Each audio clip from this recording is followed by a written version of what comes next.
ರಾಮನಗರ ಜಿಲ್ಲೆಯ ಮಾಗಡಿ ತಾಲೂಕಿನ ವೀರಾಪುರ ಎನ್ನುವ ಚಿಕ್ಕ ಹಳ್ಳಿಯಲ್ಲಿ 1907 ಏಪ್ರಿಲ್ 1ರಂದು ಪವಾಡವೊಂದು ನಡೆದಿತ್ತು. ಅದೇ ಶ್ರೀ ಶಿವಕುಮಾರ ಸ್ವಾಮೀಜಿಗಳ ಜನನ. ಪಟೇಲ್ ಹೊನ್ನಪ್ಪ ಹಾಗೂ ಗಂಗಮ್ಮನ ಮಗನಾಗಿ ಶ್ರೀಗಳ ಜನನವಾಗುತ್ತದೆ. ಈ ದಂಪತಿಗಳಿಗೆ 13 ಜನ ಮಕ್ಕಳು, 8 ಪುತ್ರರು, 5 ಪುತ್ರಿಯರು. ಕೊನೆಯ ಮಗನಾಗಿ ಜನಿಸಿದವರೇ ಶಿವಕುಮಾರ ಸ್ವಾಮೀಜಿಗಳು. ಅವರ ಅಂದಿನ ಹೆಸರು ಶಿವಣ್ಣ ಎಂದಾಗಿತ್ತು. ಶಿವಣ್ಣ ಹುಟ್ಟಿನಿಂದಲೇ ತೀರಾ ತುಂಟ ಸ್ವಭಾವದವರು. ತಂದೆ ತಾಯಿಯರ ಮುದ್ದಿನ ಮಗ ಶಿವಣ್ಣ.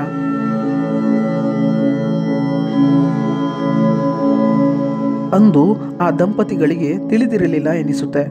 ತಾವು ಜನ್ಮ ನೀಡಿ ಬೆಳೆಸುತ್ತಿರೋದು ಮಗನನ್ನಲ್ಲ, ಅಚ್ಚು ದೇವರನ್ನ ಅನ್ನೋದು. ಶಿವಣ್ಣ ತಂದೆ ತಾಯಿಯರ ವಾತ್ಸಲ್ಯದ ಕಂದನಾಗಿ ಬೆಳೆಯುತ್ತಾ ಹೋದರು. ತಂದೆಯ ಕವನ ವಾಚನ, ನಡೆ ನುಡಿ ಶಿವಣ್ಣರನ್ನ ಆಧ್ಯಾತ್ಮದತ್ತ ಸೆಳೆಯಲು ಪ್ರಾರಂಭಿಸಿತ್ತು. ತಾಯಿಯ ಮುದ್ದಿನ ಮಗನಾಗಿದ್ದ ಅವರು ದೈವಭಕ್ತಿ, ವಿಧೇಯತೆ, ಜಾಣತನವನ್ನು ತಾಯಿಯಿಂದ ಬಳುವಳಿಯಾಗಿ ಪಡೆದರು. ಚುರುಕುತನದ ಚಟುವಟಿಕೆಗಳನ್ನು ಮಾತೋಶ್ರೀಯಿಂದ ತಮ್ಮದಾಗಿಸಿಕೊಂಡರು. ಹೀಗೆ ಪ್ರಾರಂಭವಾದ ಅವರ ಬಾಲ್ಯ ದೈವಾಂಶದತ್ತ ಸೆಳೆಯಲು ಪ್ರಾರಂಭವಾಗಿದ್ದು ತಮ್ಮ ಚಿಕ್ಕ ವಯಸ್ಸಿನಿಂದಲೇ ಎಂದರೂ ತಪ್ಪಾಗಲಾರದು. ವೀರಾಪುರದಿಂದ ಶಿವಗಂಗೆ ಬೆಟ್ಟ ಕಾಣಿಸುತ್ತಿತ್ತು. ಸುಮಾರು 3 ಮೈಲಿ ಇದ್ದ ಬೆಟ್ಟದ ಪ್ರಕೃತಿಯನ್ನು ಸವಿಯಲು ತಾಯಿಯ ಜೊತೆ ಅಲ್ಲಿಗೆ ಹೋಗುವುದು ಶಿವಣ್ಣರಿಗೆ ವಾಡಿಕೆಯಾಗಿತ್ತು. ಅಲ್ಲಿನ ವಾತಾವರಣ, ಪ್ರಕೃತಿ ಮೈಮನ ಸೆಳೆಯುವಂತಿತ್ತು.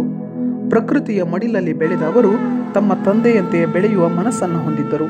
ಶಿವಣ್ಣರ ತಂದೆ ಹೊನ್ನಪ್ಪರಲ್ಲಿ ಪಾಂಡಿತ್ಯ, ಜ್ಞಾನ, ದಾಸೋಹ ಭಾವ, ನ್ಯಾಯಪರ ಯೋಚನೆ, ಪರೋಪಕಾರಿ ಗುಣ ತುಂಬಿ ತುಳುಕುತ್ತಿತ್ತು. ಇದರಿಂದ ತೀವ್ರ ಪ್ರಭಾವಿತರಾಗಿದ್ದ ಶಿವಣ್ಣನವರು ತಂದೆಯಂತೆಯೇ ಆಗಬೇಕು ಅನ್ನೋ ಆಶಯ ಹೊಂದಿದ್ದರು. ಶಿವಣ್ಣರ ಶಿಕ್ಷಣ ಕೂಡ ಅಲ್ಲಿಂದಲೇ ಆರಂಭವಾಗಿತ್ತು. ಕೂಲಿ ಮಠದಲ್ಲಿ ಪ್ರಾಥಮಿಕ ಶಿಕ್ಷಣ ಆರಂಭಿಸಿದ ಅವರು ನಂತರ ಪಕ್ಕದ ಪಾಲನ್ನಹಳ್ಳಿಯಲ್ಲಿ ತಮ್ಮ ಶಿಕ್ಷಣವನ್ನು ಮುಂದುವರಿಸಿದರು. ಆದರೆ ಅವರಿಗೆ 4ನೇ ತರಗತಿ ಓದುವ ಸಮಯದಲ್ಲಿ ಆಘಾತವೊಂದು ಕಾದಿತ್ತು. ಅದೇ ಅವರ ತಾಯಿಯ ನಿಧನ. ನಂತರ 1922ರಲ್ಲಿ ಶಿವಣ್ಣನವರು ತಮ್ಮ ಪ್ರೌಢ ಶಿಕ್ಷಣಕ್ಕಾಗಿ ತುಮಕೂರಿಗೆ ತೆರಳುತ್ತಾರೆ. ಅಲ್ಲಿನ ಸರ್ಕಾರಿ ಪ್ರೌಢಶಾಲೆಯಲ್ಲಿ ಶಿಕ್ಷಣ ಮುಂದುವರಿಸಿದ ಅವರು ಅಲ್ಲಿಯೇ ಒಂದು ಕೋಣೆಯನ್ನು ಬಾಡಿಗೆ ಹಿಡಿದು ಅಡುಗೆ ಮಾಡಿಕೊಂಡು ವಿದ್ಯಾಭ್ಯಾಸ ಮುಂದುವರಿಸಿದರು. ಜೊತೆಗೆ ಆಗಾಗ ಸಿದ್ಧಗಂಗೆ ಮಠದ ಭೇಟಿ ಕೂಡ ಪ್ರಾರಂಭಿಸಿದರು. ಬರುತ್ತಾ ಮಠದ ಭೇಟಿ ಹೆಚ್ಚಾಗಲು ಆರಂಭವಾಯಿತು. ಮಠದ ಮೇಲಿನ ಪ್ರೀತಿ, ಮಮಕಾರ ದಿನದಿಂದ ದಿನಕ್ಕೆ ಅಧಿಕವಾಯಿತು. ಮಠದ ಶ್ರೀಗಳಾದ ಮರುಳಾರಾಧ್ಯರು ಆಪ್ತರಾಗುತ್ತಾ ಹೋದರು. ತಮ್ಮ ಪ್ರೌಢಶಾಲಾ ಶಿಕ್ಷಣ ಮುಗಿದ ನಂತರ ಕೋಣೆಯಲ್ಲಿ ಒಬ್ಬರೇ ಇರಲು ಶಿವಣ್ಣರಿಗೆ ಬೇಸರವಾಗಲು ಆರಂಭವಾಯಿತು. ಮುಂದೆ ಶಿಕ್ಷಣ ಮುಂದುವರಿಸಲು ಮಠಕ್ಕೆ ಸೇರಬೇಕು ಅನ್ನೋ ತುಡಿತ ಹೆಚ್ಚಾಗುತ್ತಾ ಹೋಯಿತು. ಅದರಂತೆಯೇ ಶಿವಣ್ಣ ಉದ್ಧಾನ ಯತಿಗಳು ಆರಂಭಿಸಿದ್ದ ವಸತಿ ಶಿಕ್ಷಣದ ಪ್ರಯೋಜನ ಪಡೆಯಲು ನಿರ್ಧಾರ ಮಾಡುತ್ತಾರೆ. ಆದರೆ ಅವರ ಆಸೆ ಈಡೇರುವುದಿಲ್ಲ. ವಸತಿ ಶಿಕ್ಷಣದ ಅವಕಾಶ ಒದಗಿ ಬರುವುದಿಲ್ಲ. ಅದನ್ನು ಪಡೆಯಲು ಶಿವಣ್ಣ ತುಂಬ ಕಷ್ಟಪಡುತ್ತಾರೆ. ಮುಂದೆ 4 ತಿಂಗಳ ನಂತರ ಉದ್ಧಾನ ಯತಿಗಳು ಶಿವಣ್ಣರಿಗೆ ಅವಕಾಶ ನೀಡುತ್ತಾರೆ.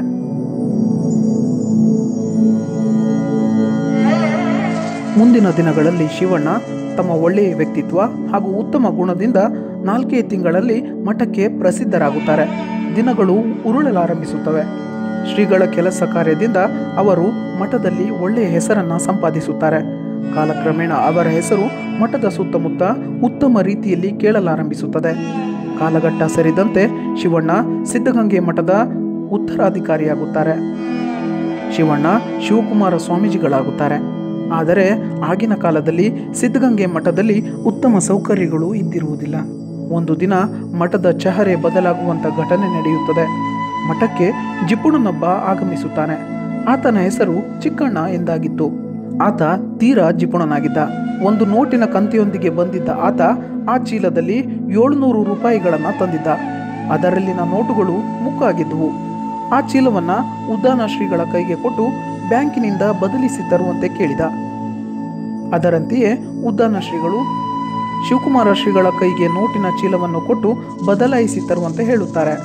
ಅದರಂತೆಯೇ ಶ್ರೀಗಳು ಬ್ಯಾಂಕಿನಿಂದ ಬದಲಾಯಿಸಿ ಹೊಸ ನೋಟುಗಳನ್ನು ತರುತ್ತಾರೆ. ಮರಳಿ ನೋಟಿನ ಕಂತೆಯನ್ನು ಚಿಕ್ಕಣ್ಣನಿಗೆ ನೀಡಲು ಮುಂದಾದಾಗ ಜಿಪುಣ ಚಿಕ್ಕಣ್ಣ ಅದನ್ನು ಸ್ವೀಕರಿಸುವುದಿಲ್ಲ. ಇದನ್ನು ಮಠಕ್ಕೆ ಬಳಸಿಕೊಳ್ಳಿ ಎಂದು ಅಲ್ಲಿಂದ ನಡೆದು ಬಿಟ್ಟ.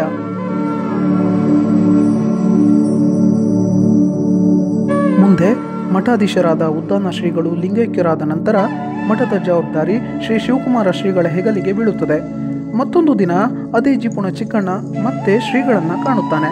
ಮಠಕ್ಕಾಗಿ 4,000 ರೂಪಾಯಿಗಳ ದಾನವನ್ನು ನೀಡುತ್ತಾನೆ. ಆಗಿನ ಕಾಲಕ್ಕೆ ಅದು ಬಹುದೊಡ್ಡ ಮೊತ್ತವಾಗಿತ್ತು. ಆ ಹಣದಿಂದಲೇ ಶ್ರೀ ಸಿದ್ಧಗಂಗಾ ಮಠವನ್ನು ಬೆಳೆಸಲಾಯಿತು. ನಡೆದಾಡುವ ದೇವರು ಶ್ರೀಮಠದ ಏಳಿಗೆಗಾಗಿ ಬದುಕನ್ನೇ ಮುಡಿಪಾಗಿಡುತ್ತಾರೆ. ಸಮಾಜದ ಏಳಿಗೆಗಾಗಿ ಹೊಸ ಹೆಜ್ಜೆಗಳನ್ನಿಡಲು ಆರಂಭಿಸುತ್ತಾರೆ.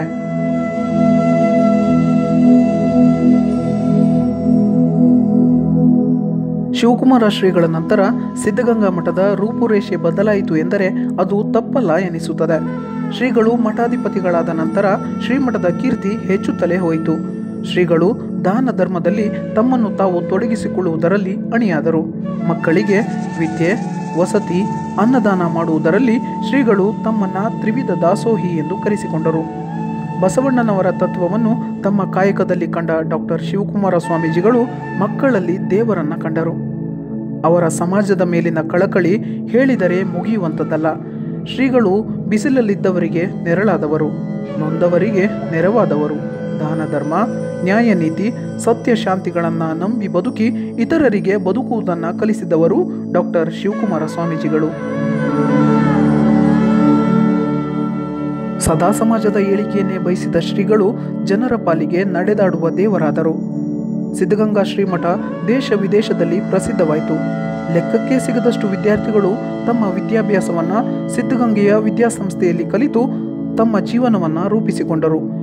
ಇಂದಿಗೂ ಅಲ್ಲಿಯೇ ಕಲಿಯುವ ಸಾವಿರಾರು ಸಂಖ್ಯೆಯ ವಿದ್ಯಾರ್ಥಿಗಳ ಪಾಲಿಗೆ ಶ್ರೀಗಳು ಸಾಕ್ಷಾತ್ ದೇವರೇ ಆಗಿದ್ದಾರೆ. ಕಾಲ ಕ್ರಮಿಸುತ್ತಾ ಹೋಯಿತು. ಶ್ರೀಗಳು ಶತಾಯುಷಿಗಳಾದರು. ಅವರಿಗಿರುವ ಭಕ್ತರ ಸಂಖ್ಯೆ ಕೂಡ ಇಮ್ಮಡಿಯಾಯಿತು. ನಡೆದಾಡುವ ದೇವರಿಗೆ ಅದಾಗಲೇ ಅನೇಕಾನೇಕ ಪ್ರಶಸ್ತಿಗಳು ಮುಡಿಗೇರಿದ್ದವು. ವರ್ಷಗಳು ಉರುಳುತ್ತಿದ್ದರೂ ಶ್ರೀಗಳು ಮಾತ್ರ ಎಂದಿನಂತೆ ಚುರುಕಾಗಿ ತಮ್ಮ ಚಟುವಟಿಕೆಗಳಲ್ಲಿ ತೊಡಗಿಕೊಂಡಿದ್ದರು. ಆದರೆ ಅದೊಂದು ದಿನ ಶ್ರೀಗಳಿಗೆ ಅನಾರೋಗ್ಯ ಎನ್ನುವ ಸುದ್ದಿ ಕೇಳಿಬಂತು.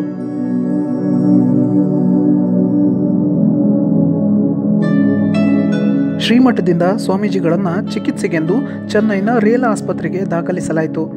ಶಸ್ತ್ರಚಿಕಿತ್ಸೆಯನ್ನು ಸಹ ಮಾಡಲಾಯಿತು. ಇನ್ನೇನೂ ತೊಂದರೆ ಇಲ್ಲ, ಶ್ರೀಗಳು ಚೆನ್ನಾಗಿದ್ದಾರೆ ಅನ್ನೋ ಸುದ್ದಿ ತಿಳಿಯುತ್ತಿದ್ದಂತೆ ಭಕ್ತರೊಂದಕ್ಕೆ ಆಕಾಶವೇ ಕೈಗೆ ಸಿಕ್ಕಷ್ಟು ಸಂತೋಷವಾಯಿತು. ನಡೆದಾಡುವ ದೇವರು ನಮ್ಮ ಜೊತೆಗೆ ಇರಲಾರಂಭಿಸಿದರು. ಆದರೆ ಆ ಸಂತೋಷವನ್ನು ಆ ದೇವರಿಗೆ ನೋಡಲು ಮನಸ್ಸಿರಲಿಲ್ಲ ಎನಿಸುತ್ತೆ. ಭಕ್ತ ಸಾಗರಕ್ಕೆ ಸುನಾಮಿಯೊಂದು ಅಪ್ಪಳಿಸಿತ್ತು. ಮತ್ತೆ ಶ್ರೀಗಳ ಆರೋಗ್ಯದಲ್ಲಿ ಏರುಪೇರಾಯಿತು. ನಡೆದಾಡುವ ದೇವರನ್ನು ಬೆಂಗಳೂರಿನ ಗ್ಲೋಬಲ್ ಆಸ್ಪತ್ರೆಗೆ ದಾಖಲಿಸಲಾಯಿತು. ಚಿಕಿತ್ಸೆ ನಿರಂತರವಾಗಿ ನಡೆಯುತ್ತಿತ್ತು. ಅದರ ನಡುವೆಯೂ ಶ್ರೀಗಳ ಪೂಜೆ, ದೈವಭಕ್ತಿ ಮಾತ್ರ ನಿಲ್ಲಲಿಲ್ಲ. ಆಸ್ಪತ್ರೆಯಲ್ಲಿ ಅವರು ವಿಭೂತಿ ಹಚ್ಚಿಕೊಳ್ಳುವ ಚಿತ್ರಣ ಇಂದಿಗೂ ಕನ್ನಡಿಗರ ಕಣ್ಣಲ್ಲಿದೆ. ಲಕ್ಷಾಂತರ ಭಕ್ತರು ನಡೆದಾಡುವ ದೇವರಿಗಾಗಿ ಕಾದು ಕುಳಿತಿದ್ದರು. ಆದರೆ ನಮಗಿಂತ ಆ ಪರಮಾತ್ಮ ಶಿವನಿಗೆ ಶ್ರೀಗಳನ್ನು ನೋಡುವ ತವಕ ಹೆಚ್ಚಾಗಿತ್ತು ಎನಿಸುತ್ತೆ. 112ನೇ ವರ್ಷದಲ್ಲಿ ಕಾಲಿಟ್ಟು ನಡೆದಿದ್ದ ದೇವರಿಗೆ ಆ ದೇವರ ಕರೆ ಬಂದಿತ್ತು. ಜನವರಿ 21ರ ಮುಂಜಾನೆ 11:44ಕ್ಕೆ ಶ್ರೀಗಳು ಲಿಂಗೈಕ್ಯರಾದರು. ಆದರೆ ಆ ವಿಚಾರವನ್ನು ಮುಚ್ಚಿಡಲಾಯಿತು. ಅದಕ್ಕೆ ಬಲವಾದ ಕಾರಣವೂ ಇತ್ತು. ಹೌದು, ಇದು ಶ್ರೀಗಳ ಕೊನೆಯ ಆಸೆಯಾಗಿತ್ತು. ಮಕ್ಕಳ ಮಧ್ಯಾಹ್ನದ ಊಟದ ನಂತರವೇ ನನ್ನ ಸಾವಿನ ಸುದ್ದಿಯನ್ನು ತಿಳಿಸಿ ಎಂದಿದ್ದರಂತೆ ನಡೆದಾಡುವ ದೇವರು. ನನ್ನ ಸಾವಿನ ವಿಚಾರದಿಂದ ಮಕ್ಕಳ ಮಧ್ಯಾಹ್ನದ ಊಟ ನಿಲ್ಲಬಾರದು ಅನ್ನೋ ದೊಡ್ಡ ಮನಸ್ಸಾಗಿತ್ತು ಶ್ರೀಗಳದ್ದು. ಅದರಂತೆಯೇ ಕಿರಿಯ ಶ್ರೀಗಳು ಮಕ್ಕಳ ಊಟ ಮುಗಿದ ಮೇಲೆ ಶ್ರೀಗಳು ಶಿವೈಕ್ಯರಾದ ವಿಚಾರವನ್ನು ತಿಳಿಸಿದರು. ಜನರಿಗೆ ಆಕಾಶವೇ ಕಳಚಿ ತಲೆ ಮೇಲೆ ಬಿದ್ದಂತಾಗಿತ್ತು. ಭೂಮಿಯೇ ನಿಂತಲ್ಲಿ ಬಾಯಿ ತೆರೆದಂತಿತ್ತು. ಮಧ್ಯಾಹ್ನವೇ ಕರುನಾಡಿಗೆ ಮೋಡ ಕವಿದಿತ್ತು. ಭಕ್ತ ಸಾಗರದ ಮನ ಕತ್ತಲಾಗಿತ್ತು. ಕಲ್ಲಿನುಂಡೆಯನ್ನು ಬಾಯಲ್ಲಿಟ್ಟು ನುಂಗು ಎಂದಂತಿತ್ತು ಕನ್ನಡಿಗರಿಗೆ. ಅರಗಿಸಿಕೊಳ್ಳಲು ಕಷ್ಟವಾದರೂ ನಂಬಲೇಬೇಕಾದ ಸುದ್ದಿಯಾಗಿತ್ತು ಅದು. ನಡೆದಾಡುವ ದೇವರು, ತ್ರಿವಿಧ ದಾಸೋಹಿ, ಬಡವರ ಬಂಧು, ಕರ್ನಾಟಕದ ರತ್ನ ಡಾಕ್ಟರ್ ಶಿವಕುಮಾರ ಸ್ವಾಮೀಜಿಗಳು ನಮ್ಮನ್ನು ಬಿಟ್ಟು ದೇವರತ್ತ ಹೆಜ್ಜೆ ಇಟ್ಟಿದ್ದರು. ಬದುಕಿಯೂ ಸತ್ತಿತ್ತು ಕನ್ನಡಿಗರ, ಕರುನಾಡಿನ ಜನರ ಮನಸ್ಸು.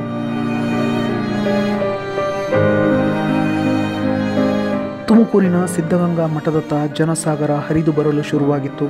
ಶ್ರೀಗಳನ್ನು ನೋಡಲು, ಅವರ ಅಂತಿಮ ದರ್ಶನ ಪಡೆಯಲು ಲಕ್ಷಗಟ್ಟಲೆ ಜನ ಸಾಲುಗಟ್ಟಿ ನಿಲ್ಲಲು ಪ್ರಾರಂಭಿಸಿದರು. ಆದರೆ ಎಂದಿಗೂ ಜನರಿಗೆ ಆಶೀರ್ವಾದ ನೀಡುವ ದೇವರು ಮಾತ್ರ ಪೀಠದಲ್ಲಿ ಮೌನವಾಗಿ ಕುಳಿತಿದ್ರು. ಸಿದ್ಧಗಂಗೆಯ ಶ್ರೀಮಠ ಮೌನದ ಮನೆಯಾಗಿತ್ತು. ನದಿ ಹರಿದು ಬರುವಂತೆ ಜನ, ಎಲ್ಲರ ಕಣ್ಣಲ್ಲೂ ಕಣ್ಣೀರು, ಕೇವಲ ಬೇಸರದ ಛಾಯೆ. ಬಿಸಿಲು, ಗಾಳಿ, ಚಳಿ, ಹಗಲು ರಾತ್ರಿ ಎನ್ನದೆ ಭಕ್ತ ಸರೋವರ ತ್ರಿವಿಧ ದಾಸೋಹಿಗಳ ಅಂತಿಮ ದರ್ಶನಕ್ಕೆ ಹರಿದು ಬಂದಿತ್ತು. ನಡೆದಾಡುವ ದೇವರು ಮಾತ್ರ ಶಿವನತ್ತ ಹೆಜ್ಜೆ ಇಟ್ಟು ಬಿಟ್ಟಿದ್ರು. ಮಠದ ಮಕ್ಕಳ ಕಣ್ಣೀರು ಹೊಳೆಯಾಗಿ ಹರಿದಿತ್ತು. ಭಕ್ತರ ಆಕ್ರಂದನ ಮುಗಿಲಿಗೆ ತಲುಪಿತ್ತು.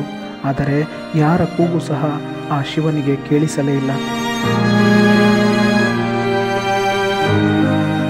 ಒಂದೆಡೆ ಜನಸಾಗರ, ಇನ್ನೊಂದೆಡೆ ಶ್ರೀಗಳ ಅಂತಿಮ ವಿಧಿವಿಧಾನದ ತಯಾರಿ. ನಡೆದಾಡುವ ದೇವರನ್ನ ಕೊನೆಯ ಸಲ ನೋಡಲೇಬೇಕು ಎಂದು ಕಾದು ಕುಳಿತ ಭಕ್ತರೊಂದ. ತುಮಕೂರಿಗೆ ತುಮಕೂರೇ ಶಾಂತ. ಎಲ್ಲೆಲ್ಲಿಂದಲೋ ಸಿದ್ಧಗಂಗೆಗೆ ಬಂದು ನಿಂತಿರೋ ಜನರನ್ನು ನೋಡಿದರೆ ಶ್ರೀಗಳು ಯಾವ ರೀತಿಯ ವ್ಯಕ್ತಿ, ಅವರ ವ್ಯಕ್ತಿತ್ವ ಎಂಥದ್ದು ಅನ್ನೋದರ ಪರಿಚಯವಾಗಿ ಬಿಡುತ್ತೆ. ಅದರ ಬಗ್ಗೆ ಬರೆದರೆ ಪದಗಳು ಸಾಲೋದಿಲ್ಲ, ಹೇಳಿದರೆ ಮಾತಿನಲ್ಲಿ ಮುಗಿಯೋದಲ್ಲ. ಅಂತೂ ಜನವರಿ 22ರಂದು ಶ್ರೀಗಳಿಗೆ ಸಕಲ ಸರ್ಕಾರಿ ಗೌರವಗಳನ್ನು ನೀಡಿ ಮಠದ ಸಂಪ್ರದಾಯದಂತೆ ಗದ್ದುಗೆಯಲ್ಲಿ ಕುಳಿಸಲಾಯಿತು. ಎಲ್ಲ ಕ್ಷೇತ್ರದ ಗಣ್ಯರು ನಡೆದಾಡುವ ದೇವರನ್ನು ಕೊನೆಯ ಬಾರಿ ಕಣ್ತುಂಬಿಸಿಕೊಂಡರು. ಅಚ್ಚುಕಟ್ಟಾಗಿ ವಿಧಿವಿಧಾನಗಳನ್ನು ನೆರವೇರಿಸಲಾಯಿತು. ಕಂಬನಿ ಮಿಡಿಯುವ ಕಣ್ಣುಗಳಿಗೆ ಮಾತ್ರ ಕೊನೆಯೇ ಇರಲಿಲ್ಲ. ದೇವರು ಮಾತ್ರ ಭಕ್ತರತ್ತ ತಿರುಗಿಯೂ ನೋಡಲಿಲ್ಲ. ನಮ್ಮ ದೇವರು ನಮ್ಮನ್ನು ಬಿಟ್ಟು ದೇವಲೋಕದತ್ತ ಹೆಜ್ಜೆ ಇಟ್ಟು ಬಿಟ್ಟರು. ತಮ್ಮ ಇಚ್ಛೆಯಂತೆಯೇ ತಾವು ಇಷ್ಟಪಟ್ಟಲ್ಲಿಯೇ ಮಾತನಾಡುವ ದೇವರು ಮೌನಿಯಾಗಿ ಕುಳಿತು ಬಿಟ್ಟರು.